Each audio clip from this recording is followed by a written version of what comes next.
almost stopping the boat. They don't want to be over early. And it looks like one might be drifting across, but it is go in this first round match between Denmark and Poland. The positions you do not want to be in are first and fourth, because then it's a draw and you will lose. One with another one.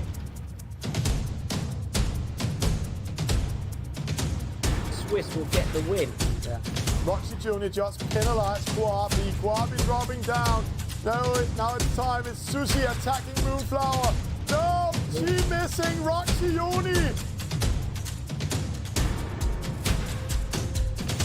Yeah, very interesting battle in this first downwind. We saw the whole fleet coming to that first windward mark, very closely packed, all next to each other. Piccolo's Captain General in the wind shadow, Alec. A battle comes. And General hasn't found the wind at all yet. He's so slow. He's a knot slower than the Swede. All he's got now is his right of way, and it's a penalty to General.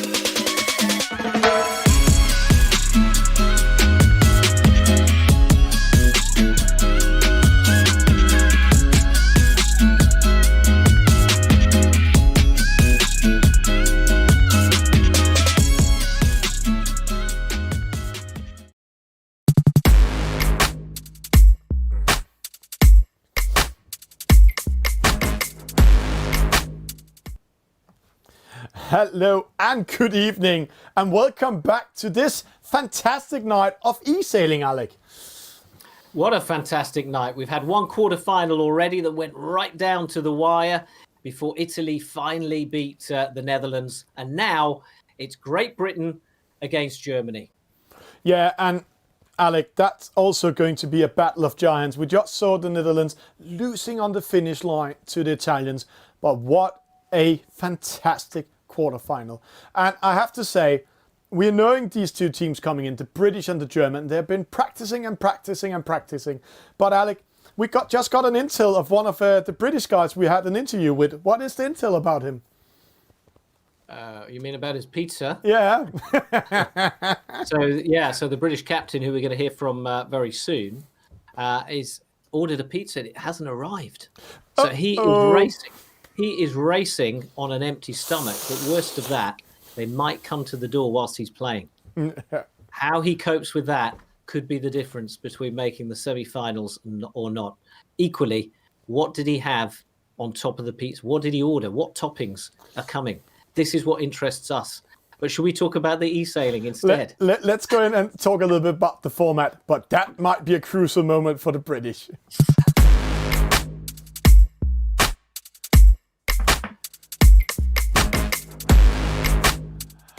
And to those of you that are new viewers today, this is the British game against Germany. We just saw Italy go into semi-final 2, and the winner of this race, Alec, will go in to play against the Italians.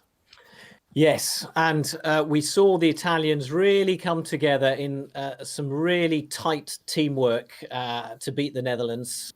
The Dutch were really, really good. Now, Great Britain seeded 2. Germany seeded 10. The Germans really had to battle to beat Switzerland, and in the end came through 5-4. So just on that last race. So they are well practiced. Their teamwork has been practiced and rehearsed.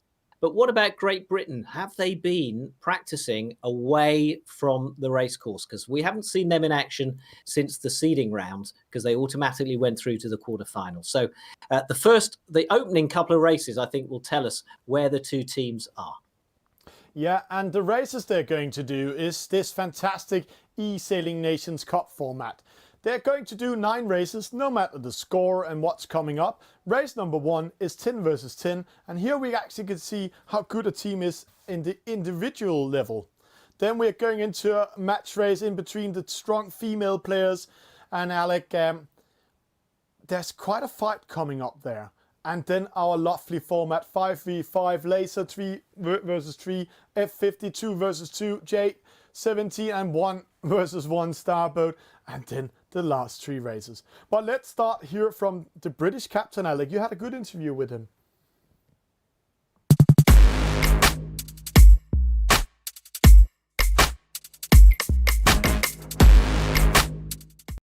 First question, which I think is on everyone's lips. Great Britain seeded second, went straight through to the quarterfinals. That means you haven't had that competition time together. How much of a hindrance do you think that is? I don't think it'll be much. We've been putting in a lot of practice, and so hopefully we won't have missed out on much. And what sort of practice and training have you done then?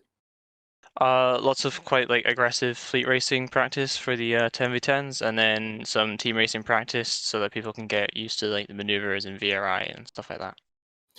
And you've got a new player coming into the team for the quarterfinals.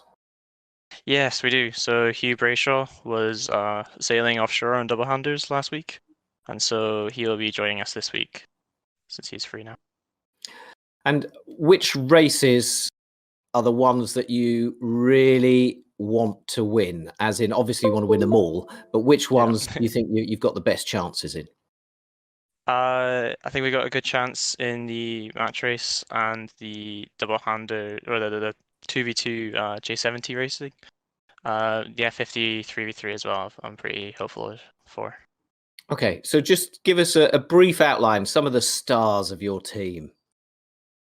So Maradoni, he's through to the ESWC finals at the start of November. Ali Ireland, Speedy_1, he won the GBR Nationals. Hugh Brayshaw is a very skilled F50 player along with Belrock, and quite a few of our guys are really good at team racing. So yeah, it should be really good.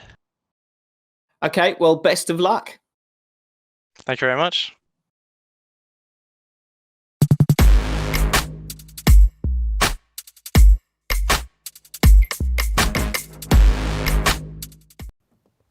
Well, that kind of answered our question about preparation. The British have been training hard together in, on the service, away from the racing proper. And we'll see if that pays off. So race number 1, it's the 49er. It's 10 against 10. So we've got a fleet of 20. All sailors are in. So we're into our start sequence now.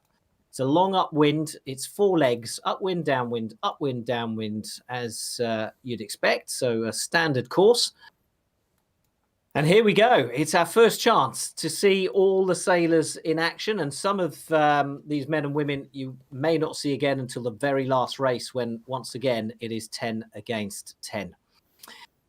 It's quarterfinal number 3 of the eSailing Nations Cup. It's Great Britain against Germany, Seed 2 against Seed 10, and we are go in race 1. Yeah, and it's quite amazing to see the golden color with the eagle on from Germany, how they're starting, but it's Deja-Vu starting in the lead, and he's actually starting in a position where he's covering up Christina. But are we going to see the same start as the Italians? And it looks like it. See how the Germans are dominating a little bit, but there's a long way to go, Alec, a long way to go yet. Yeah, there's a darkening shade, a patch of breeze out on the right-hand side, which is where the majority are heading to. And I think those who went out left have been disadvantaged by that decision. So closest to us, Roxy Joni. Out in front, Esperanza. We've got TP52 of Great Britain. Yeah, amazing to see. It's going to be a really, really busy mark rounding, this first upwind mark. Yeah, and let's bring in Cube. Cube, Roxy is actually in good position to cover up the whole fleet, isn't he? Yes, he's in a very good position at the moment, and Well, the Germans are actually doing quite well in the top 10. We see a lot of them there. So it's not gonna be exactly the same as we saw with the Italian and the Dutch. No, but let's see what happens. TP52, Roxy Joni is going to attack him. But see, Adam GP14. Wow, he's ready for the fight. Friendly fire coming in. Oh, he just avoided that. But Roxy Joni in trouble. Let's see, that's also... No! So polite by Adam by attacking away. Roxy Joni, the 25-year-old in Berlin. That's where he's playing this game right now, is first to the top mark. Adam GP 14, and then they've got it's penalties all over because it's really difficult to negotiate all the traffic going around this top mark. The adrenaline's pumping, and they Hugh Brayshaw there picking up a penalty. Yeah, and he's the newcomer. He actually was in a good position. Then he went into panic. I don't want to hit a boat. My boat costs so many money, but it's an e-sport. Then he went upwind, lost momentum, dropped from 6th to 17th position. So the newcomer in trouble in the first race. But this is a very close race, Alec. Yes, it is. Penalties. So once again, if you're new to this, the way we work out the winner for this race, we add up all the positions, and then the team with the lowest number wins the point and goes ahead. And so it's all about trying to get your team as far up that leaderboard as possible. And right now it's really mixed up, isn't it? It's really mixed up. I can't see it, but I'm keeping an eye on the behind here. See Mügelende. Wow. And Speedy also. They are dropping down. And I think this race will be the last 6 positions, Alec, deciding who's going to win, because it's a very close race in the top. Yeah, Penalties. well, plenty of penalties handed out there with people hitting the mark and inflicting penalties on others. And you can't say whether who picked up the most, whether it was the Germans or the British there. In the scoring, it looks like the Germans, or they just chose to go to the wrong side around the mark. See what happened? 1, 2, 3, 4, 5 Germans behind Alec. So Christina Knut up in the middle now needs to work to slow down the rest of the fleet, but it's quite hard when it's 10 versus 10 in a 49er. And Cube, yeah, I have to ask Cube, is it possible to slow them down? Well, Thomas, slowing down in this with this winter with this boat is quite difficult, as you're saying. They're going so fast, even when handing out wind shadow. It's in most cases not enough to slow them down enough. But on the other hand, making a tactical mistake can be the difference. And we saw all the Germans going to one side and actually splitting up a bit. And we see on the radar that it's coming closer together, and that there isn't actually much of a difference between the Germans and the Brits. Not much difference, but if we scroll down that leaderboard, the last positions, there we go, 16 to 20 are held by the Germans, and I think that is what will decide things. Iswiz of Great Britain needs to try and move up the fleet just for safety reasons, as does Hugh Brayshaw, who missed their previous seeding race because he was, I think he was competing offshore actually, so obviously wasn't around to take part. Iswiz inflicting a penalty, I think that was on Secret Sailing. Secret Sailing, hugely experienced. There's some big names right at the back of the fleet who you'd expect to be leading for Germany, really. Christina, Secret Sailing, their captain, La Kufia. Yeah, the German championship. Oh, we had a disconnection. Or was, yeah, and we have, I don't see which team lost German one connection. No. It can be both sides. I can't see it right now. But Roxy winning it, Adam getting second, Johannes Barnsen getting third, and Till getting fourth. But then we have Déjà Vu coming in the next positions. But it looks like some of the players, 2 disconnections, Alec.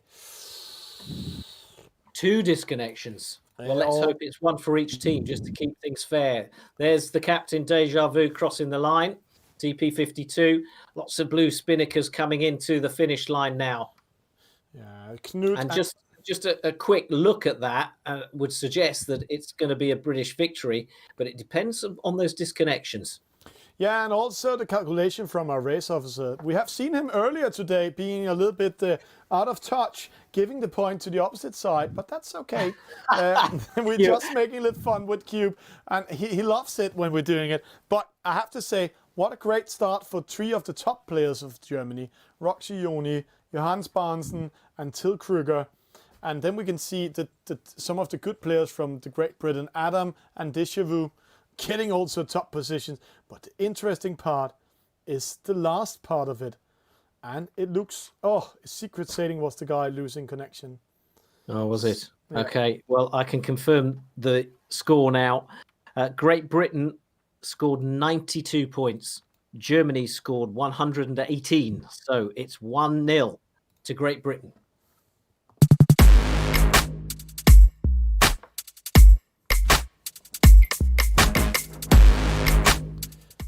So a great start for Great Britain.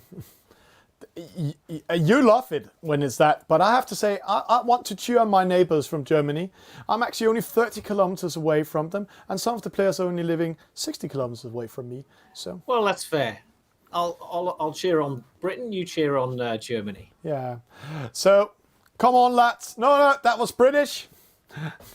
Alles good, and let's see what happens. But Alec, we also spoke with the Germans about how to coming in, and one of their top players was coming into the interview today, Roxy Joni from he's actually from Überlingen by Bodensee, southern part of Germany, but right now he's working in Berlin. So let's hear what he has to say about this game tonight.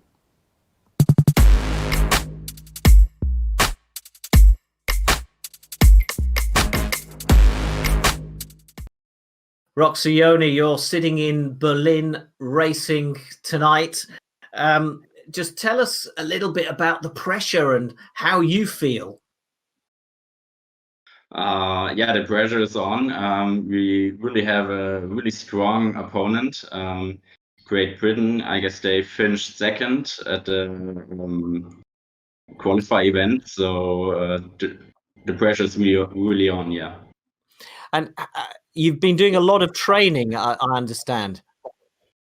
Yeah, we trained a lot, especially the communication. Like we have team racing, the 3 versus 3 and the 5 versus 5. We really trained how to communicate, that we don't talk too much, but at least give the most important information. And yeah, that's what we are training. Now, I know you guys are sharing the captaincy, but how do you decide which sailor is going to compete again in which race? Yeah, Johannes is our captain, but we all discuss together like which format is there, and we always try to pick the best players for this event. We have to look who's available and who trained a lot. Like we have our top players from our ranking over the season, but we also have our eSailing Bundesliga, where we really got some strong J70 players, which also compete in at least team race events, and that's how we try to pick our best team. And you had an incredible first round regatta against Switzerland. You came from behind, and that must have done your confidence a lot of good. Yeah, we were 4-2 down, and then we just won 3 races in a row, and it was really tough. But yeah, we really acted like a team. Everyone was in the voice chat, and we motivated each other and tried to calm everyone down that we are still able to win this. And yeah, in the final race, it just worked out pretty well. And I bet some schnapps were drunk at the end of that regatta to celebrate. Not only one, yeah. Best of luck. Thank you. Thank you, Alex.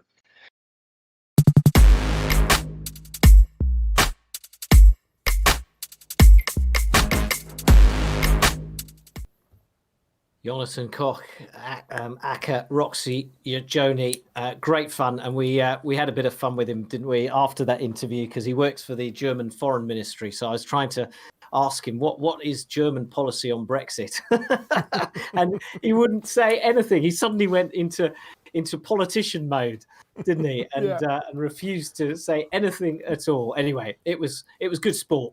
Right, talking of good sport, let's get on with this one. It's the match race. It's the best females from the team who go head-to-head in the starboat. With 15 seconds to go, it's all about getting to where they want to get to on the start line.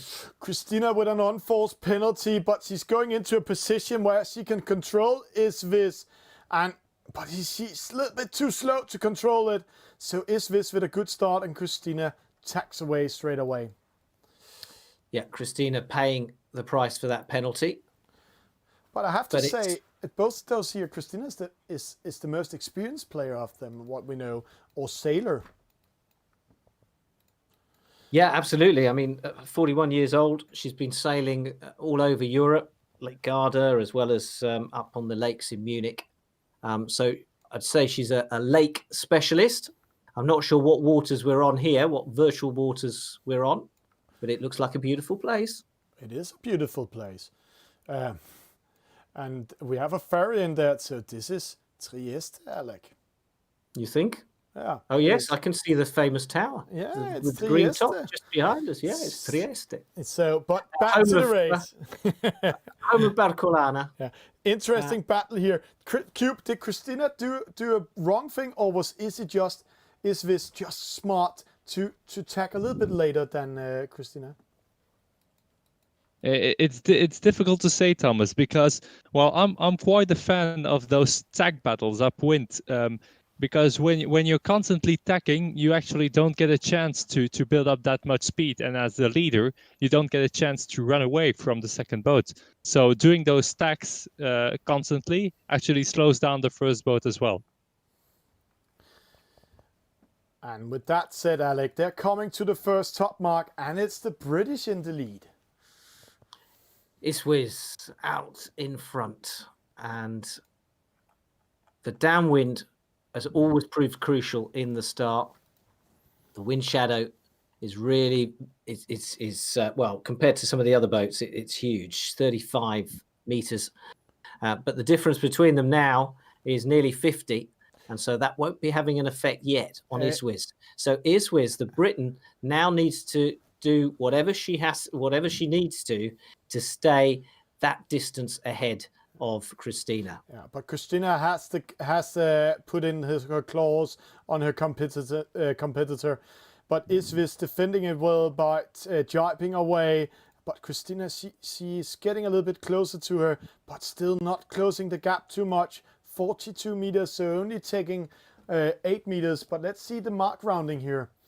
And she needs to follow Isvis, or else she will lose the battle already. No, she does that. And he's splitting. I mean, it looks like she's closed an awful lot of distance on that mark rounding. Good split, good split. And I know, Cube, I can hear him in the background. I'm ready to say something, Cube. Was that a nice split by Christina? It was a very good split, but I'm just wondering why she keeps on sailing, because now she's giving the opportunity to Iswiz to actually just cover her. And that's exactly what's happening right now. So the gap might be extended again because of this cover. So a small mistake, Alec. Keep on sailing towards the left ley line instead of just tacking up towards the middle and get closer to Isvis. Is putting Christina behind again. We need to see the meters, and I have to say, if it's 42 meters in the mark rounding up there, then it will look hard for Christina. But right now, she's actually able to capture her competitioner just before the finish line. Yeah. So Christina is just in that wind shadow margin. So she needs to stay. Slow turn by Isvis. That's giving Christina all the opportunities to come back. Let's see this. This is going to be a downwind battle, Alec. Thank you, Great Britain. Hang on, I think the distance will be No, restored. no. There we 38 go. meters. Exactly where we were coming up to that. No. 38 meters. But that's not far enough. That's not enough distance for Iswiz to be able to relax. She's really under pressure now. There's no room for mistakes for the Briton. No, there's no room for mistakes, but see, she's caught in wind shadow. 6.7, 7.2. She will be caught within the last 1 1/3 of this downwind leg. And that means only one thing. It's who is the best of defending or attacking. And Cube, what to do to make the best attack in this case?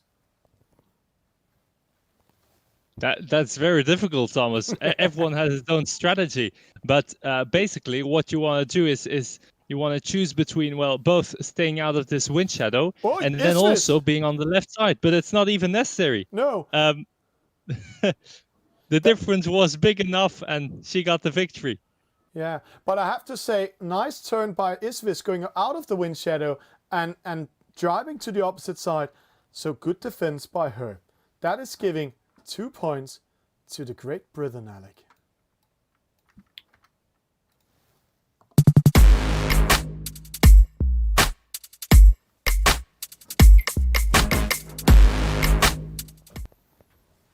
Yeah, I mean, early days though. So Britain 2-0 up. The next race is going to be interesting because the laser 5 against 5 is all about strategy, and most of the time these laser 5 against 5 races have proved to be really absorbing strategic and tactical battles. So we'll see what happens, and we'll get an idea of who strategically is higher than the other in this race. But I know one thing is for sure: the British has been practicing, the Germans has been practicing. We have been seeing them on the servers all night long. If you enjoy what you, I have to say, if you're enjoying what you're seeing, then this is how you can play the game.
So this short.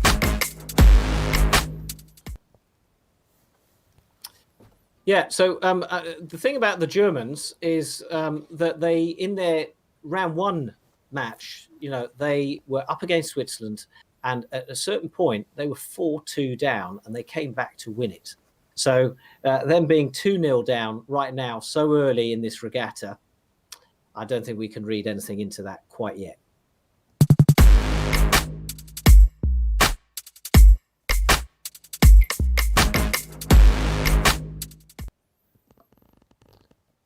Race number 3, yeah. 5 versus 5 laser. Oh, Shalek, I love this game. Yeah, it's fascinating, isn't it? We have everything in this format. We've got the exhilaration of the speed of the F50 and the Nacras and so on. And we've also got the tactical duels in the laser and the Star class and the J70s. And this is probably the most tactical of all this format. So it is go in race number 3. Donnie Gillis getting away. Plenty of red there, inflicting penalties on these guys. Deja Vu nearest to us, and La Cuffia, the German captain, over on that far side. And Johannes Bahnsen also. Very bad start for the Germans. But then Donnie Gillis is captured in between 4 Germans, and Speedy coming up there, Alec. We have Speedy going to the right-hand side, going towards the middle again. Yeah, Speedy, otherwise known as Ali Ireland, the 23-year-old, and well known on the eSailing circuit, and we'll expect great things from him. And right now, Britain are where they want to be in the top 3. Yeah, and Speedy, it's good to see the British champion doing so well. He won it in the middle race in front of Déjà Vu. So those two are very, very close to each other. As I remember, both of them are from Scotland, actually. So there we go. Donny Gillis, all by himself in the right-hand side. Is he too far away? But 3 Brits in the top to stop the German to come in. So interesting. It's very close, actually. 20 points. What's the cutoff for winning this? The cutoff is, as I remember, 27. You need to go. You need to have 27 points to win it. So, so right now it looks great for the British because they're first, second, and third. But again, everything can happen in the downwind in the laser. It's a little bit similar to the J boat, the J17, but again, upwind.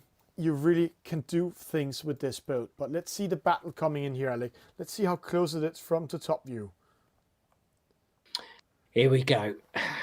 This can often be a bit of a demolition derby at the top mark, but it's all calm and Speedy slowing down. Oh, no, letting 2 boats going away. That. Yeah. Roxy with a Joni penalty. picking up a penalty on the inside, and another one for Tim Fedder. Well so played. A bad mark rounding for the Germans. Every single German picked up a penalty there. Yeah, it's really nice play by the British. See there, the Germans tried to go away like a stream of fish under attack by whales. I've seen these whales doing all this with air around them, air circles, and then capture the fish in the middle, and then one of them tow it up to the middle and eat the fish. And we actually just saw the same tactics made by Speedy, Donny Gillis, and Déjà Vu, the 3 top players. And it's interesting, they're actually letting their 2, I have to say, most unexperienced players sneak away in the lead. Great battle. Yeah, it's all about team tactics. And if you're joining us for the first time, you'll get your head round this, because sometimes you'll see these eSailors doing things that seem illogical. But a penalty there, penalties for Déjà Vu and for Johannes and Tim Fedder. But again, the British need to take care of this dairy tactics. They have 3 points in the lead. That's very good. Nobody can touch them up there, only if they get a disconnection. But if Déjà Vu, Speedy, and Donny Gillis is losing that battle against all the Germans, then they might lose it. So interesting what they can do. And Cube, how can the Germans, if you should play it out, do the best to attack these 3 top players? Well, to be honest, Thomas, I'm not fully in this race. I was trying to find out who that number 9 was from the German side. But if I'm looking right now, it looks like, well, La Cufia is the only hope for the German team. So as I said a lot of times already, 1, 2, and 5 gives a definite win for the British team. So La Cufia has to stop the 3 Brits that are catching up on him, and make sure that one of his teammates gets in that position, gets to the front, so they can stop those Brits from winning this race. And La Cufia is in that position where he can make a win block, but he needs to battling out 3 players at one time. Oosh. And he's letting Donny Gillis going with him, Alec.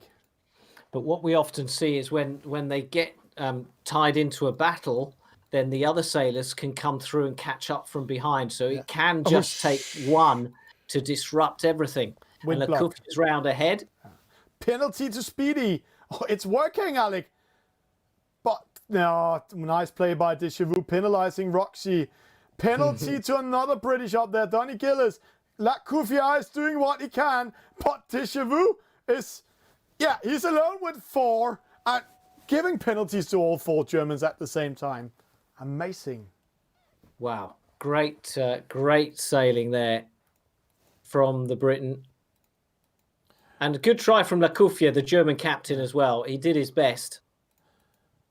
But there he lost it, so it looks too late. Speedy is getting away. Speedy is going to win this race for the British. First, second and third, and it is a sure win for coming up. But see there, now they are trying to beat up the two last one. But The battle hasn't finished at the back, has it? Deja Vu wants to see off Johannes and cross that line ahead of him. But that's a win for Britain. And now it's 3-0.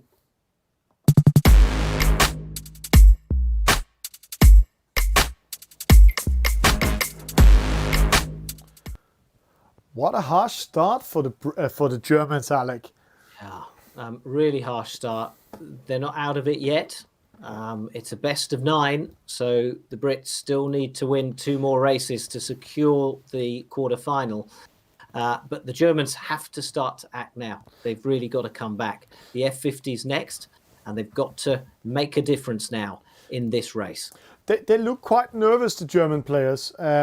Last week when we interviewed Dirk, the team captain, or one of the team captains, he actually said, hey, I'm quite nervous. I can feel the excitement when we're playing. And this guy, he's actually up age. And he said, my heart is pumping. And they feel like, I have to say, they feel like they are playing in highest level. So the thing that's come out in this Nations Cup is just what it means to the players. So you and I have covered a lot of top eSailing events, and we've seen, individual sailors feeling nervous. But I think this has taken it to a whole a new level. I think, they're representing their countries, they're representing their federations. It's all kind of official. People are watching. And yeah, it's having an effect. The whole eSailing community are talking about it right now. They're all on the chat discussing people's tactics and people's sailing abilities. And so the pressure is on these sailors. And I think that's, as you say, that's what's showing with the Germans. It is. And let's get ready to the 3 versus 3. And the Brits can actually win this one and get 5 match points in a row, Alec.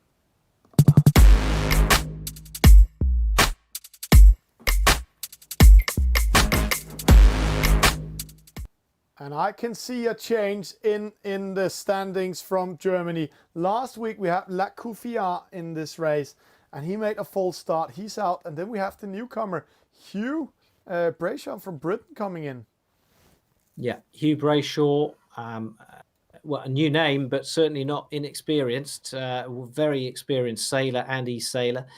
Deja Vu, who of course won the eSail GP on this same boat.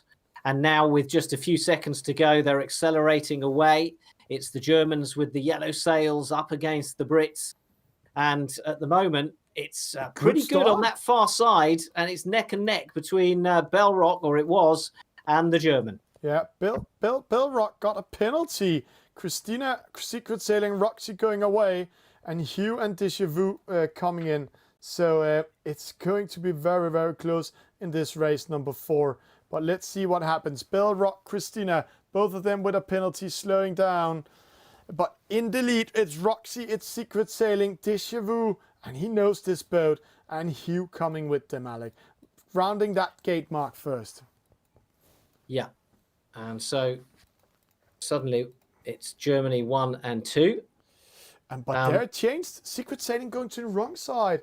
So Cube going to that side as Secret Sailing did. Is that costly? It looks like it. And now he's under trouble.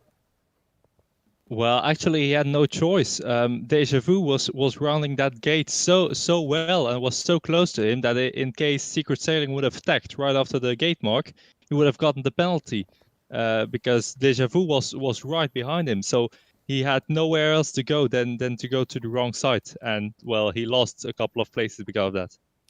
Yeah, and Roxy Joni out in front. 56, 60 meters, though, is nothing in these fast-moving F50s. Deja Vu, Hugh Brayshaw staying well in touch with the leader. But the leader's not on his own. You've got Christina on that far side. Secret Sailing on that far side, another hugely experienced German sailor. And he's there to cause disruption and put pressure on the two Brits. Yeah, and Roxy, he needs to slow down. He needs to do something with Deja Vu. He needs to take a chance, because right now Hugh is on his outside. Deja Vu is behind him, so he can actually slow down both of them. But he chooses to just round the mark and trust that Secret Sailing can come back in the battle. And Secret Sailing is doing that. He's slowing down a little bit to penalize Bill Rock if he gets too close. Bill Rock with a huge turn, giving Christina room to come back in the race. But Roxy Joni needs to do something up there. Yes, he does. And the F50s have given us some of the most exciting races in the format so far. And Secret Sailing in fourth, also needing to make a push. Yeah. Make a push for the front and come in and cause trouble for Hugh Brayshaw as they come in together, and Bell Rock and Secret Sailing. Yeah, and a split for the British. Interesting call coming up here.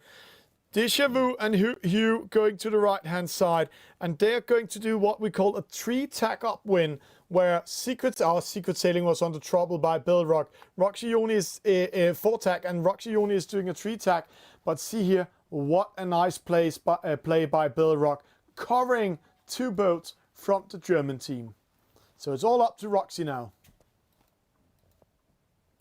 Yeah, great stuff. Absorbing race this. Here's Deja Vu. And Roxy, Deja Vu taking the lead. And right now they have a small burger. Hugh can actually get penalized. He needs to either speed up or slow down. See, when he tacks up towards the top mark, he either gets friendly fire from Deja Vu. No. Then he gets fired by... No! Roxy, he made a maneuvering before hitting him. That cost the game for the Germans. Oi, oi, oi, oi, oi, Cube. What was that? One of the biggest mistake Roxy could do. It was a very big mistake, and it was very costly. And now it's putting the Brits in well, I think a perfect position to win this race with that 1-2 lead. If they can maintain this lead and not make any mistakes now at the top wind mark, then they are on to win this race and get ahead with 4-0. Yeah, and that's pretty disastrous for the Germans. It's going to be tough to come back from 4-0. Yeah, and why I was just saying, Hugh Brayshaw coming into the British team for the first time, because he was doing some offshore sailing for real during the seeding round. And he comes in and has really made his mark. He used to sail a 470 for the British sailing team. How different the F50 is, but it hasn't phased him. Deja Vu comes in second. There's nothing Roxy Joni or Secret Sailing or Christina can do now. The point is Great Britain's. And that's 4-0 for Great Britain, giving them 5 match points, Alec.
So coming up next, it's the J70, and it's 2 against 2, and they are the certified players, Thomas. Yeah, and some of the teams don't have 2 certified players. There's got a certified mark, so it's the top players also.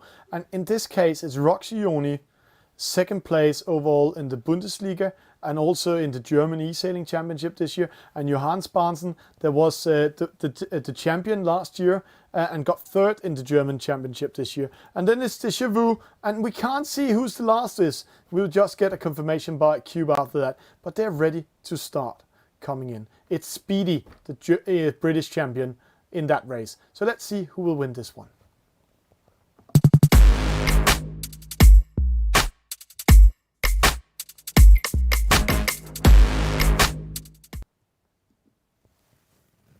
Wow. Who would have thought a few, about 45 minutes ago that we would be looking at match point with Great Britain 4-0 up against Germany. We thought it was going to be a lot closer than this, but it's not over yet. It's 2 against 2, and the certified sailors are taking each other on. Roxy Joni against Johannes, and it's Déjà Vu against Speedy. Such quality and such eSailing experience out there. It's going to be a fascinating cat and mouse battle. Yeah, and Alec, it's very, very important that the Germans really perform here. And I know Roxy and Johannes Barnsen, they're really competitive. They're both sailing in the Bundesliga in real life. They're normally sailing against each other. One from Johannes Barnsen for Kieler Yacht Club. He has also been sailing for HSV. And then he is Roxy Joni from Überlingen. And let's see the start here. It looks like a slow start for the Germans. Oh, Johannes Barnsen going away from the British. Oosh, and they're almost penalizing each other, the British. Interesting start here. That would have been embarrassing. But they avoid that. And now they're beginning to pick each other up with Speedy now covering Johannes. And Cube, Johannes, he actually made a mistake there, didn't he? Yes, he did, Thomas. Right before the start, at around 3 seconds, where you're supposed to just speed up, bear away, and hit the starting line just on time, he actually slowed down instead of speeding up, and that caused him to have a really slow start, and then his stack right after the start slowed him down even more, and that's how he ended up in this position now. Yeah, and also he had the chance to actually covering up the 2 bridge, but then he tacked away from them. So Roxy is the only chance to get in front of Déjà Vu and Speedy, and let's see how that will unfold, Alec. Yeah, let's see. Roxy Joni out in front. The man playing in Berlin, 25 years old. We heard his interview earlier on, and he was really up for this. And you can be sure he's not going to just lie down and take defeat. No, he will battle in this one, and this is the only chance Germany has to, if they lose here, they have the back against the wall.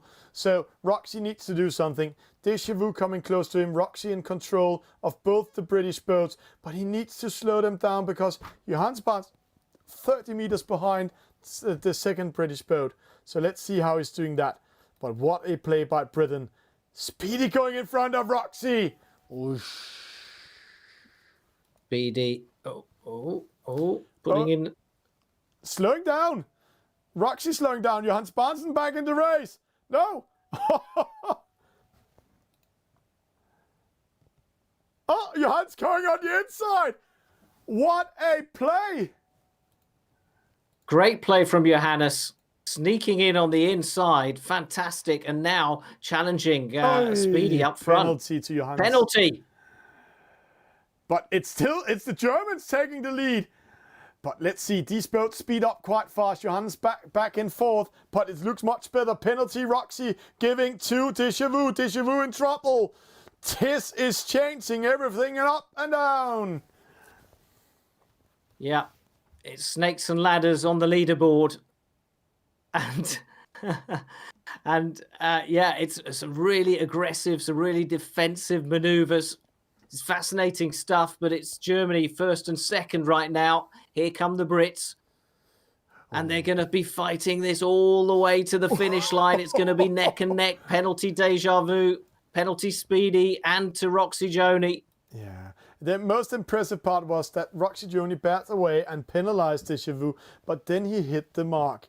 So, Cube, they managed to switch positions. Yeah, they did, Thomas. It's very nice play from Roxy Joni. First at the top mark where he stopped the two boats, and then on the downwind.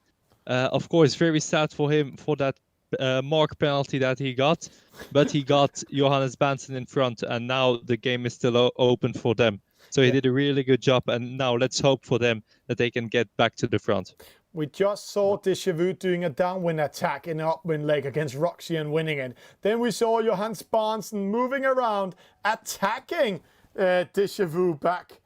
That is battle of battles. They don't focus on the winner. Here we go again. Yeah. Another downwind attack in an upwind leg from the leader, Speedy. Yeah. What they don't want to do is finish first and fourth because, penalty. And penalty back. Penalty back.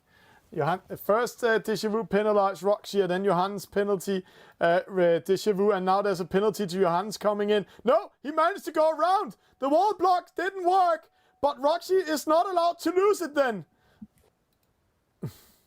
Well, we did say, didn't we? This is always a real fascinating tactical battle.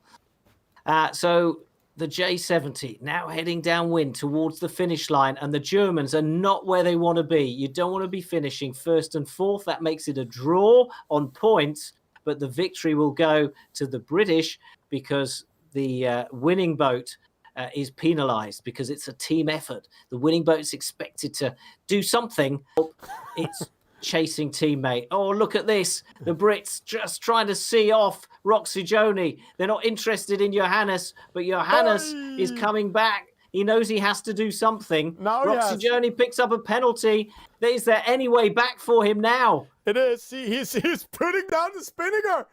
And Speedy goes around him. He took a chance, but it's back. It's on the finish line, Alec. No, it's too late. I think. No, it's coming. No, Roxy's loose. Oy. Speedy and Deja Vu cross the line. First and second. First and third. The Germans were so close, 0.4 seconds away to penalize and make Deja Vu lose this one. So, Alec, we have quite a surprise. I didn't think that. I don't think anyone would have expected that. Great Britain 5, Germany 0. Great Britain are through to the semi-final to meet Italy. But this doesn't end the fun tonight. Now the Germans and the British can have some fun. The British can have some practice. 4 more races coming up.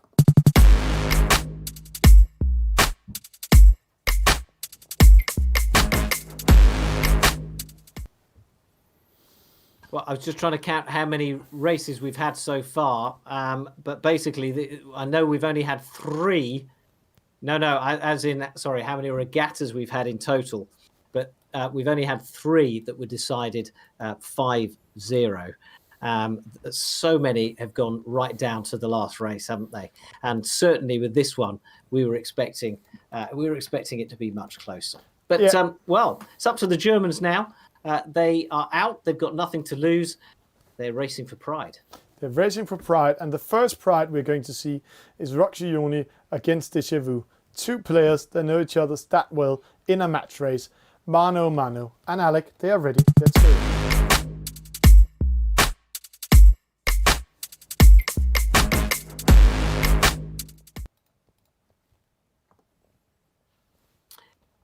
Yeah, so we're back in the starboat now with 40 seconds to go.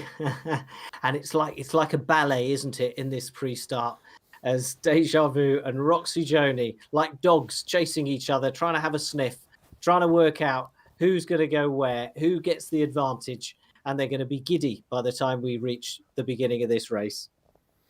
Yeah, and let's see if that was real sailing, then there might be a little bit confused of spinning around and round and round and round. And there they let go Déjà Vu on the right-hand side. No, Roxy on the right-hand side. It's all about positioning here. And it's a good position for Roxy at the moment. Good start for the German. Ooh, nice move by Déjà Vu. Yeah. Sneaked in onto that right-hand side. And I think they're going to want to stick. It's a fairly even breeze right across the course. See that side by side with the mountains behind us and around us.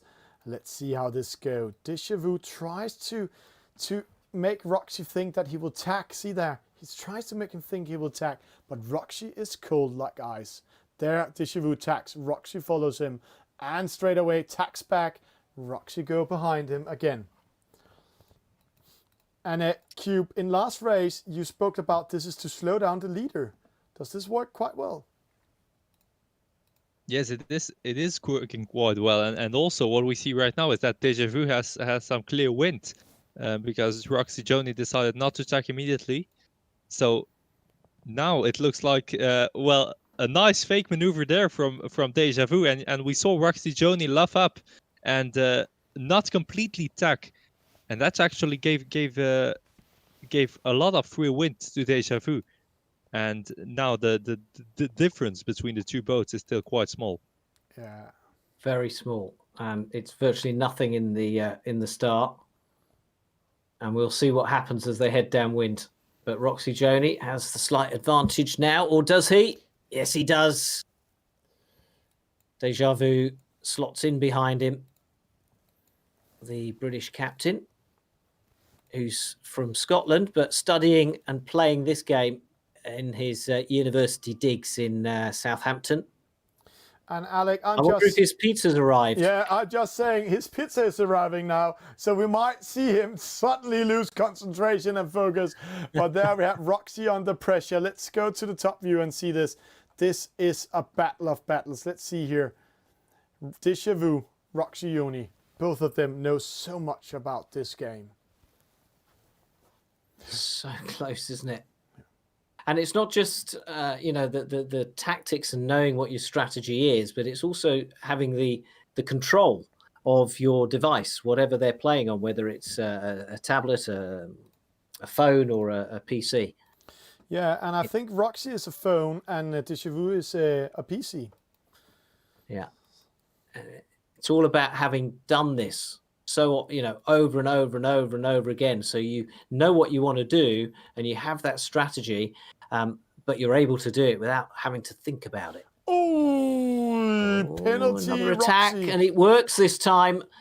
He inflicts a penalty on Roxy Joni and goes ahead. But it doesn't matter that much. Only giving up small lead because it's just in front of the gate mark. But this just shows that Roxy needs to be aware when they're going to the next downwind. Only just ahead, but it makes a mouth-watering leg now. And now the crossing coming in again. Roxy wants to slow down Déjà Vu. Can Roxy outplay him by doing tricks like Déjà Vu did in the last upwind? Going close to each other. Roxy actually has the starboard if they're getting close to each other and Déjà Vu doesn't react. Then he will get a penalty by Roxy. Déjà Vu. For those speeds, 3 knots, 2.9 knots, so different from when we were watching them in action on the F50, wasn't it? Yeah. And Cube, right now, Déjà Vu actually played it quite well. He's still been in the lead, but can he defend it against Roxy downwind? It's gonna be a hard one to tell now, Thomas. Both players are very experienced, and we saw that on the first downwind already, that they know how this boat reacts and how you can accelerate it or position yourself to inflict a penalty to the other one. So it's going to be a very interesting downwind to see now. It is. Got a question for you, Thomas, on the chat. We were talking about certified players. How do you get a blue tick? How do you get a blue tick? It's all about what you've been doing in real life in sailing with your sailing number, and you really need to, you can go in and read about it, but you really need to have been doing a high performance in there. Example, Bartlett Briggs, part of the Americans Cup youth team, and also part of the 49er national team of the Dutch. So he has the blue tick. So that's the level we're in. But what a good upwind by Déjà Vu. Getting ready downwind, getting momentum. But he hasn't built up enough of a lead. He's got to get over 35 meters ahead to not be affected by Roxy Joni's dirty wind. And right now, we're going to slowly see, in fact, quite quickly, Roxy Joni is going to reel in Déjà Vu. And it's up to Déjà Vu to somehow keep the German behind him. Yeah, and Cube, now we have some time. Why are they always sailing to that left-hand side?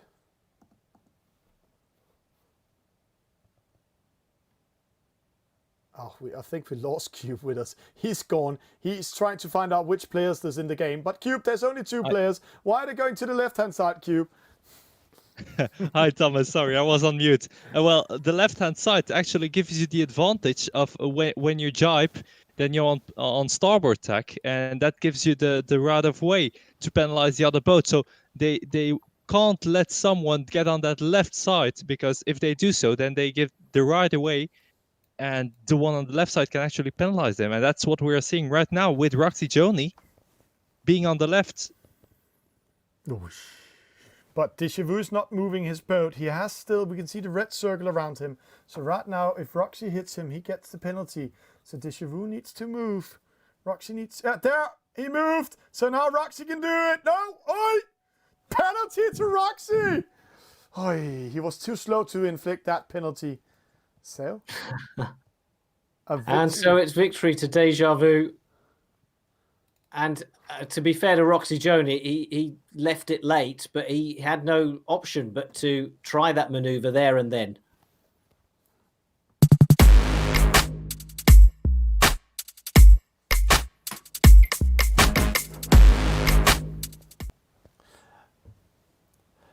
I have to say, Alec, the score is lying a little bit because this is still very, very exciting and very high level eSailing we're watching.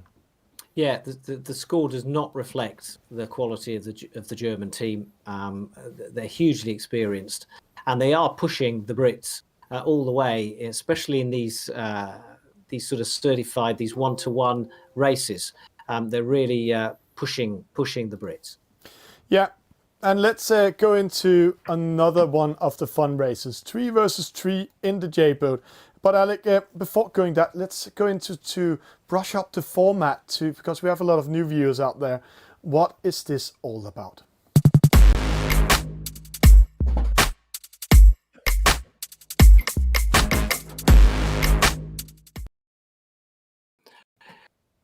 So this is what it's all about. This is where they are. So we saw Italy go through against the Netherlands earlier on this evening. And now Great Britain are going to face Italy in that semi-final 2. And we already know Denmark is through to semi-final 1 on the left-hand side, and they will face either Spain or Japan. But what 4 teams coming in into the semi-finals? And I can say to you that final that is awaiting us is going to be in between some really, really hard-playing nations. But Britain versus Italy. Wow. And Denmark, surprisingly, has been practicing in a very high level. Interesting. They're going to meet Spain or Japan. Yeah, but what's interesting is the seedings, because what this tells us is that the seeding round gave us a really good idea of who was going to go further and who was going to succeed. Because at the moment, we've got the 2nd and 3rd seeds against each other in semi-final 2, and the 5th and possibly the 1st seed in semi-final 1. Oh, yeah. And that's how it's going to be.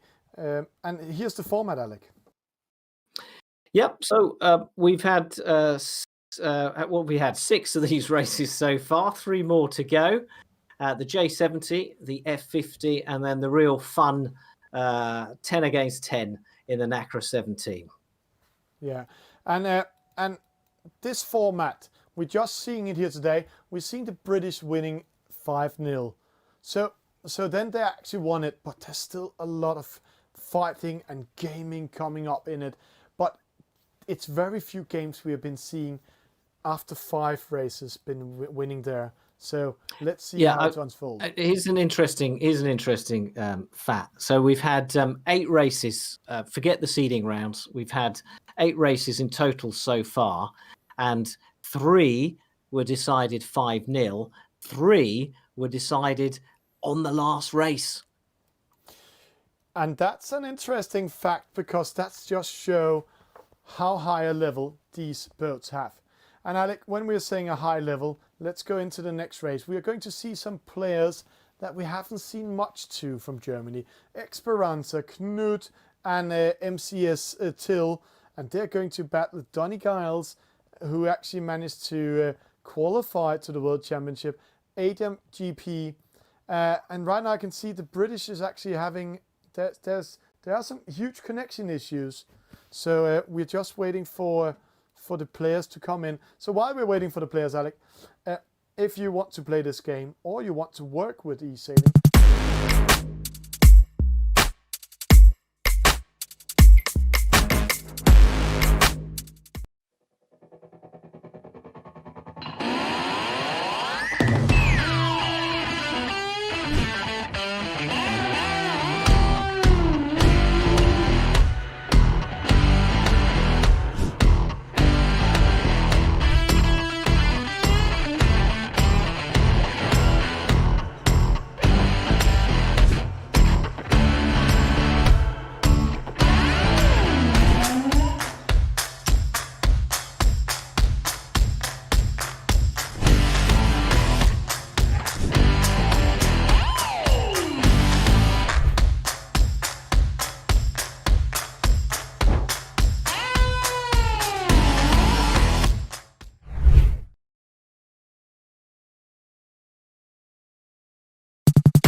So looks like we're just preparing then for race number 7 in the J70, where it's going to be 3 against 3. And I think, yes, we've got all 6 sailors there now. But I know the British were having some connection issues, which is why we had to slow things down a little bit.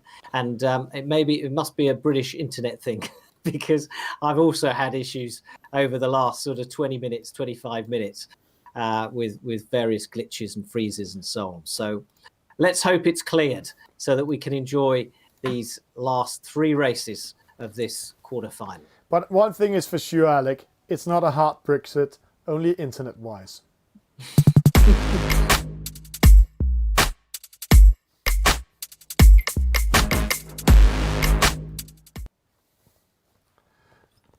Let's not get Thomas started on technology and how much better the Danes are at it than anyone else. Right, Adam, GP14, Speedy 1, already picking up a penalty there, and Donny Gillis representing Great Britain. And we've got Esperanza, MSC Till, and where's the other German gone? Knut. Knut, there he is, Knut. 34, and they are away. Yeah, and interesting to see Speedy come back in this race.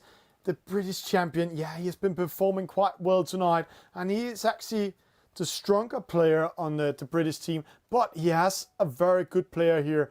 He's just qualified to the World Championship, Alec. Donny Gillis, also from Scotland. It looks like the Scottish player are much better in eSailing than the British player. I'm just making a little bit fun with the Scottish and the British here. Well, the Scots, I mean, yeah, pretty dominant actually in eSailing, showing some real class and real sort of enthusiasm to spend time on it, dedicate time on it. And what's just happened? Everything went dark. The wind has changed.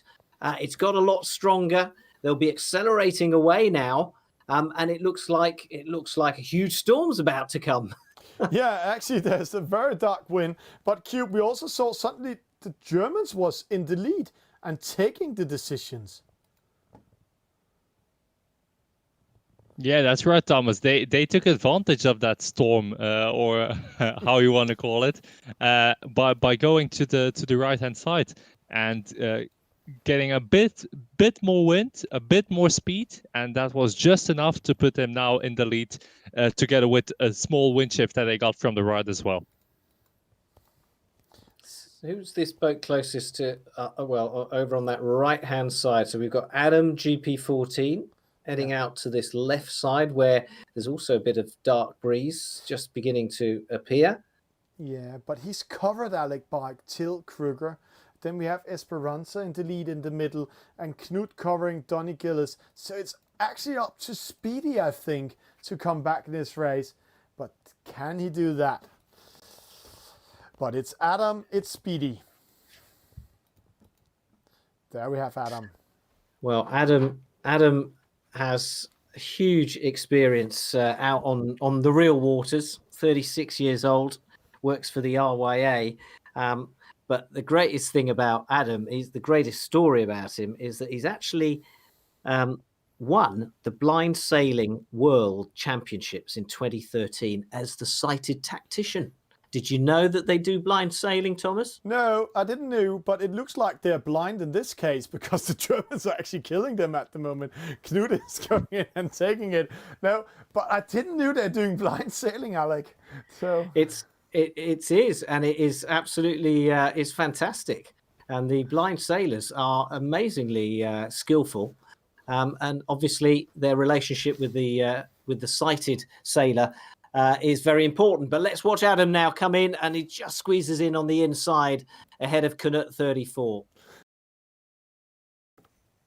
And there we have Knut. Knut just needs to inflict penalties on these three: Adam, Speedy, and Donny Gillis. And I have to say, Donny. He was the British champion last year. He's going to the World Championship just around the corner. And right now it looks really hard for him. But I know he's working a lot also beside playing and gaming. So how it's going. But 3 Brits against the German. And it looks like the Eagle. Oi! The Eagle just got lost off a fish there. So 1-0 to the Brits. Knut can't What did the Eagle just do? Yeah, the Eagle just attacked and then he lost the battle against the fish. So the fish survived. So just making sure I understood that. MSC Till out in front, and the other German over on. Here we go, Esperanza. What I thought she was sailing to America there, but she's coming back in. No, but Esperanza did the biggest mistake of all. Cube, please confirm. He sailed into lighter wind, sailed the longest distance, and now he's lost. He was second. Yes, Thomas. As you were speaking about fish, I was just looking at Esperanza, and I was thinking, oh no, this is not good, and it's really not good for the German team, because Knut actually messed up a bit as well on the British side. So now, well, the German team are in a catch-up mode, and they really need to do something to get back into this race. From leading to catch-up mode, what happens when you miss the fish, Alec? I'm just saying, when the Eagle attacks, it used all the energy to capture that fish, and here they lost. And he ends up with no fish, and then he goes hungry. Yeah. And that's not good for his energy. No. Esperanza, light wind, loses energy, loses speed, sailed the longest distance, and right now in the same level as Knut. So let's see what Knut is doing here. Oy, too far Just away. behind. Yeah. It's all up to Till Kruger to slow down the British fleet. Do you know, Till has only been eSailing since March. So it was a new sport for him with lockdown. It was like, what shall I do? I know I can't actually get out on the water. He normally sails in the German Sailing League, but obviously he wasn't able to do that. So he took up eSailing. And that is a story for hundreds, if not thousands, of brand new eSailors who've come to the sport in the last 6 months. And it's good to see them now beginning to rise to the top in some of the biggest events in the esport. Yeah, and just following up on that, Alec, then it's also amazing to see World Sailing grab this opportunity and make national contests like the Nations Cup here. because what an identity they're giving the sailors, what an opportunity they give them to show their national flag. Till in the lead. Donny Gillis and Speedy 1, British national champion, in second and third. And let's see what Till is doing. He needs to slow down, Alec. Let's see what he's doing. No? Yeah, he needs... No? He sails So- away. Do we think he's going to try and No. turn around and attack or slow the three Brits that are right behind him? This is unexperienced doing it. See, he's sailing for the victory. So he hoped that Esperanza and Knut doesn't end up 5th and 6th, because then they're 12 points. They need to get Adam GP getting last. Then they win. So it's all up to the two last Germans to attack Adam GP, put in some missiles or torpedoes and bring him down. Let's see how it's going, because that's the battle. Till is going away from his team, and then you might lose.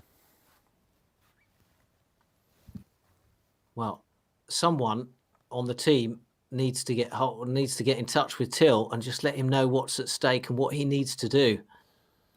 And Adam defending that quite well, but he's alone with 2. Knut also needs to go into that battle. They need to attack Adam and slow him down, because if he gets 6, then the Germans are winning. So actually, this race is actually turning into a really close fight. And see So what Till- Speedy and Dulles is doing. Yeah. Yeah, so Till is heading off. He's about to cross the finish line, but the battle really is all surrounds Donny Gillis and Adam. And Donny Gillis has come back, hasn't he, to attack Esperanza to try and help Adam. Yeah. And see, Speedy. And now Speedy slowing down, and it's going to be 3 against 1, and Esperanza is the filling in the sandwich. But can she slip out? Can she escape? Can she get across the line ahead of Adam? Oh, there's a penalty. And a penalty also to Adam for hitting Donny. So both slowing down, so it's not over yet. But there, Knut's crossing the finish line. So no help on that team. So Esperanza's all by herself. That was brutal. Yeah. Goodbye. We are taking 1 more point to the British. 7-0.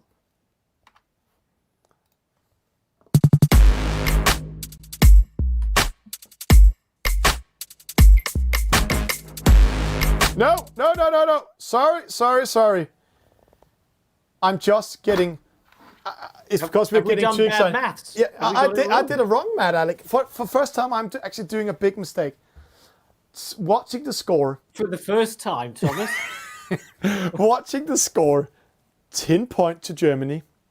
So that Knut sneaks away and got Wow. third. He actually got 4 points to Germany, so it didn't matter what Esperanza was doing. So the Germans succeeded. So 6-1. Sorry, Germany. Entschuldigung, meine Damen und Herren. Das ist meine Fehler. So that's it. So point for Germany. And with that said, let's go into another speeding boat. And let us not be too fast here in studio to call the shots, because now we're going into the F50 2 versus 2. And let's see if the Germans also doing another good result there.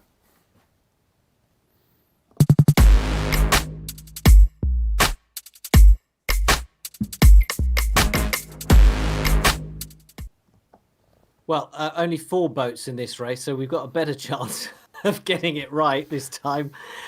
Fingers crossed. So it's 2 against 2 in the F50, our second race in the F50.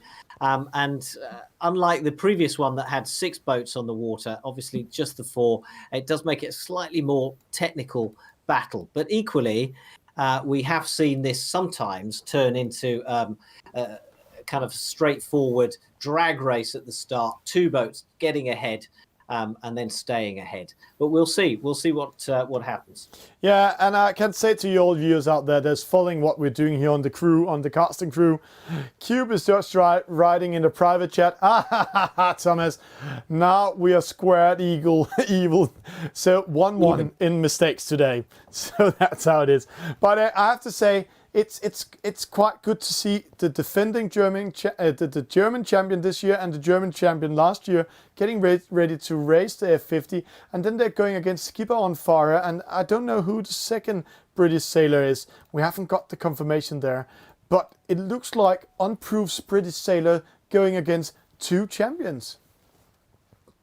Yeah, well, I mean, now if I was Deja Vu, the captain, I would be blooding new talent. I would be giving them experience. I'd be, trying out some of the younger, more inexperienced players, or older, less experienced players, and just giving them a chance and helping them build their confidence for that big semi-final against Italy, which is going to be a huge, huge regatta. And is this the female player coming in? Interesting choice. Let's get ready to rumble.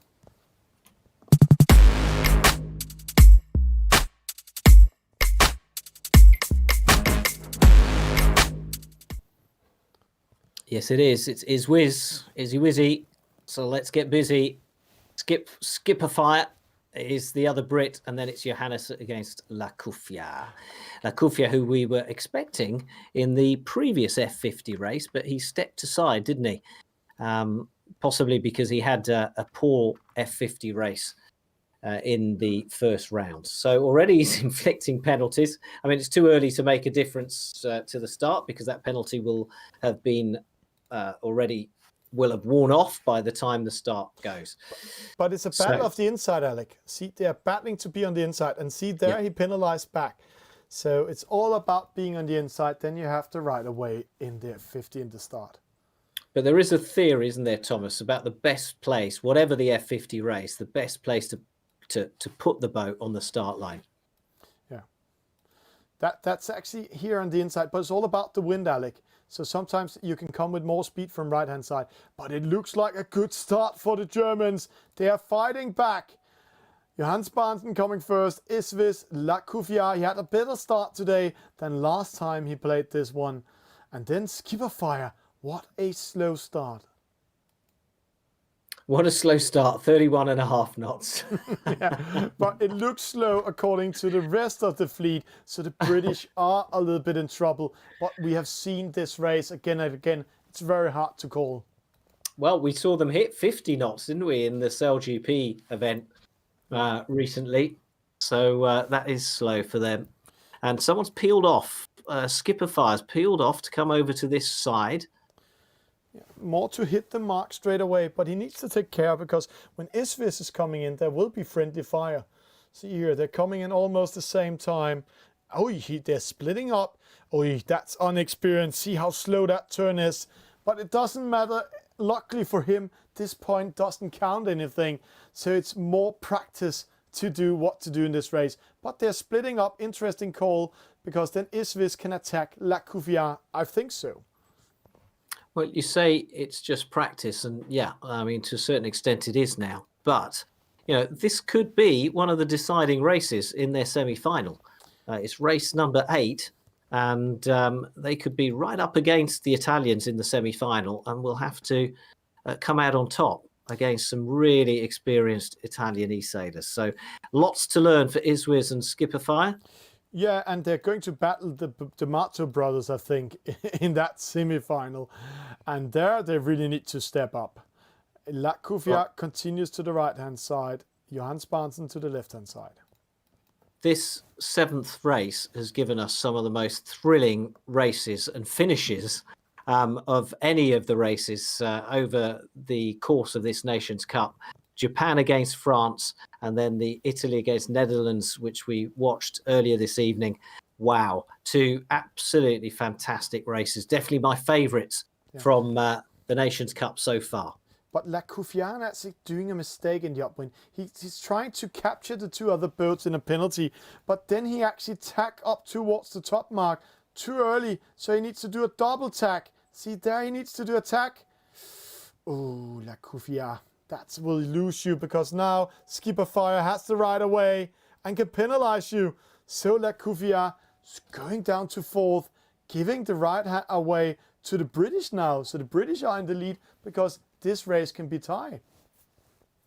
And you can see the manoeuvring as well with some of these players is not quite to the level that we saw in the earlier F50.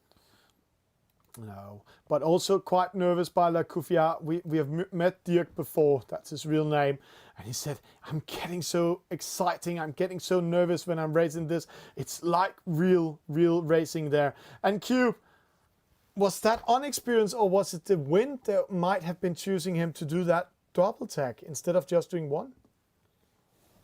Honestly, I don't know. I saw on the upwind, we saw Lacouffia actually sailing against the shifts as well. Remember that he was in second position when he rounded that first gate, downwind gate mark, and he sailed well against every shift on that first upwind, and that might have put him in a very bad position. And then with, of course, the wrong top gate, then well, suddenly he's in last. Yeah. And now we see the Germans going to the left-hand side. There's a darker breeze out there, but see the windsock up in the top cube.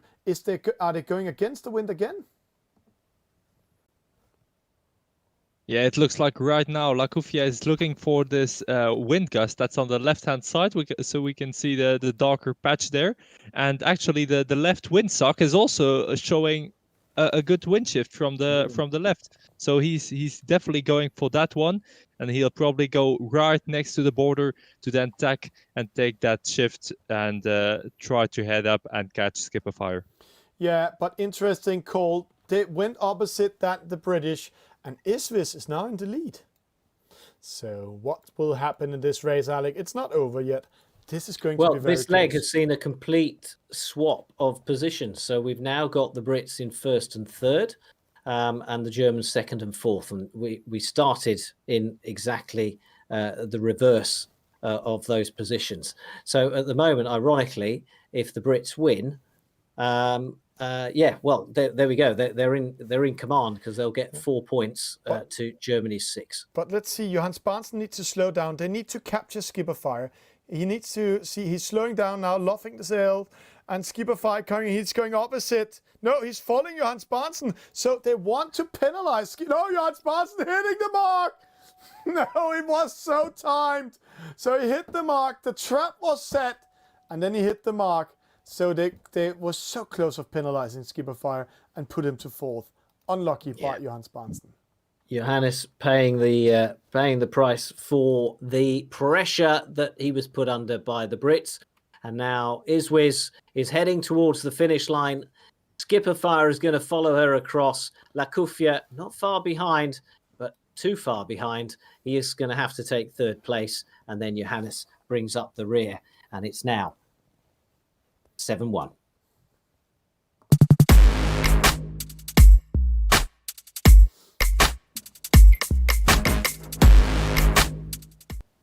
And actually, this actually shows the German night tonight. They made a beautiful trap up there. Beautiful tactics actually to make the British win, because they have seen in all the other races that turning the boat around from the finish line and try to penalize behind, that's almost impossible. But then Johannes Barnsen slowed so much down that he couldn't navigate, and he was pressured into the mark, and that was losing it. Or else it was perfect made. Well, forcing people to make errors is part of being a good competitor, isn't it? And I think the British have created situations and reacted to situations that have made it very difficult for the Germans to be able to come back, to spring their traps, to carry out their attacks. The British have really been in control. Yeah, and in control they've been, but I have to say it has been two teams with a high level still. We've seen some cool battles, but the Germans didn't have the small extra, either luck or skill, to conquer the British and make them lose. And Alec, now we're going into the last race of a fantastic night with a lot of good battles, a lot of top eSailing from the Nations Cup. We are going in to the 10 versus 10 NACRA. The players are actually almost ready. We are missing one player, so let's just go into the action.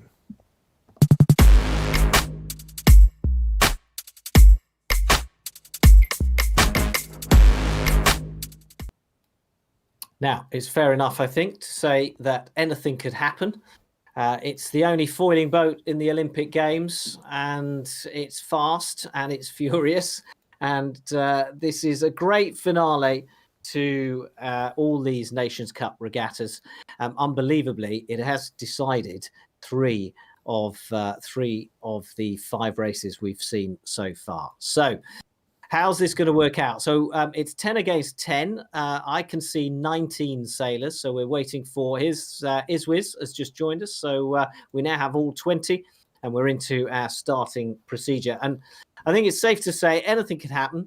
And we're not even going to try and call this unless it is really obvious, because we'll add up the points at the end and then work out who gets it. Will it finish 8-1, or will it be a more reputable 7-2 to Great Britain?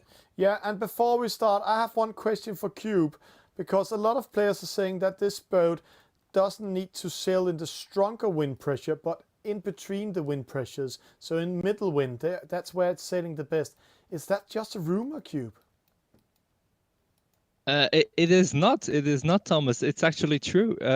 So this boat actually has some kind of, well, all boats have, but a lot of boats don't reach that speed limit. But this boat will reach that speed limit quite fast, actually. And that means that once you sail in faster than 22 knots of wind, your boat actually starts slowing down again. So it is true that you don't need to look for the highest wind speed. You just need to look for a strong breeze. That's already enough. And they're off. And as you can see, it's chaos out there. Lots of red, flashing penalties. Deja Vu heading off, trying to keep out of trouble, heading off to the right-hand side. Skipper Fire coming to the left with a penalty. And Mugalente, who I think inflicted that penalty on him. He did. Yeah, is heading off across, and he inflicted one on Bellrock as he went across the fleet there. Yeah, so a good start for the Germans this time, but it's still the British in the lead. It's Deja Vu showing straight, and then it's Hugh. We talked about him. He's a new player coming into the team, was not part of the seeding round, but he has been showing some great skills tonight. Donny Gillis. Yeah. Donny Gillis, always in the thick of it, isn't he? Yeah. Always challenging. But it's currently in these early stages, it's telling us that we've got 2 Germans out in front. Let's try and pick them up. Johannes and Knut. Johannes Barnson. So out on this left-hand side with Hugh Brayshaw coming in. Yeah, they're in a good position because the other boats tacking in cannot attack them. So they managed to get far enough away from the other boats that's coming from starboard, so they not can go in front of them. It's only Hugh that can go in front of Johannes, but if he's going away from Knut, right now he has to ride away if they're both entering the mark rounding zone on the inside. Then he can inflict a penalty. That's going to be very fun, this mark rounding. Let's see it here from top, then we can see it. Hugh, they're both going in starboard. They're going away. They don't want that inside turn because they know that will penalize them. So Hugh winning it. Knut, Johannes, then Deja Vu, Adam, Roxy, Tim. Penalty to Donny Gillis. Made by his friendly fire ACF. So the Brits are killing the Brits. I've seen that before, Alec. I've seen that before. That was. Yeah, well, it's inevitable. We see it so often at this top mark in this NACRA race. Everyone's just, foot on the pedal, going as fast as they can, and it's the last race. They've got nothing to lose. So, there's Bellrock, currently 11th. Secret Sailing picking up a penalty off him. But it's a Brit in behind, Phil Manning, Alec. We haven't seen much to him, but we know a little bit about him. So from Lancashire and member of Delft Sailing Club, and is 32 years old, and right now is sitting 13th and trying to make tracks up through the fleet. Yeah.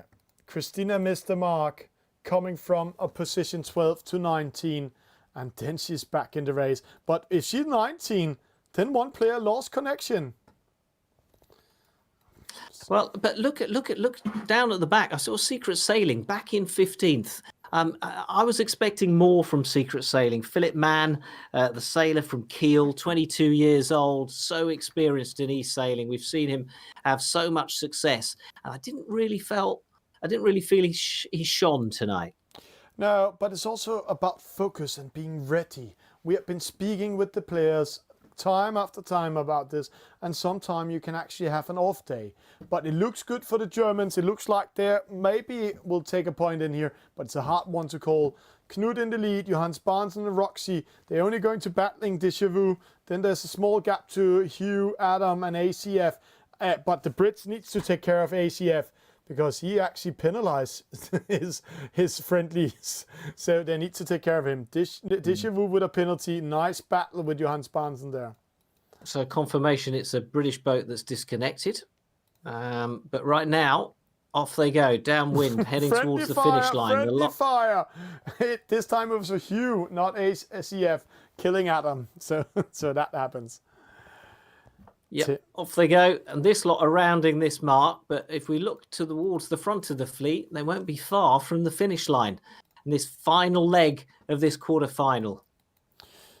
And it's Germany, first, second, and third. Knut and Johannes and Roxijoni finally finishing off, pumping their chests with pride. They didn't win the quarter-final, but they have done a tremendous final race and get the first three. But look at the Brits, 4th, 5th, 6th, 7th, 8th, dominant at the in the top 10.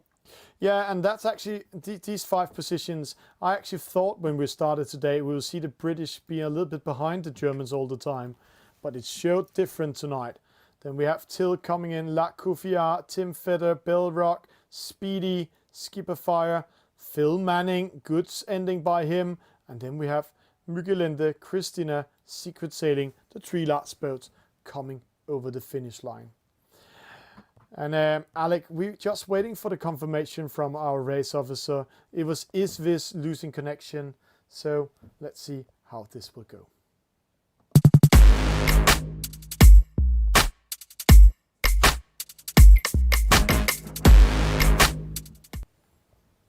Well, what different quarterfinals we've watched and experienced tonight. So different, weren't they? Italy against the Netherlands, going right down to the last race, and the Italians, I think, being about 3 match points down, and then Britain in a regatta we thought was going to be so close, winning it 8. Well, we don't know yet, but certainly possibly 8-1. Yeah. But we're just waiting for confirmation. I can confirm it actually. In fact, I'm wrong, you see. So Germany have won that last race. But listen to this. How close is this? Germany 104, Great Britain 106. So they won it by 2 points. So that brings it to 7-2 in the end. So what a night and what an ending. And now we have the first 3 teams in the semifinals. Denmark, they're either going to meet Spain or Japan, and then we have Great Britain versus Italy. That's going to be a big one. Catch you up later. See you Saturday. Saturday night.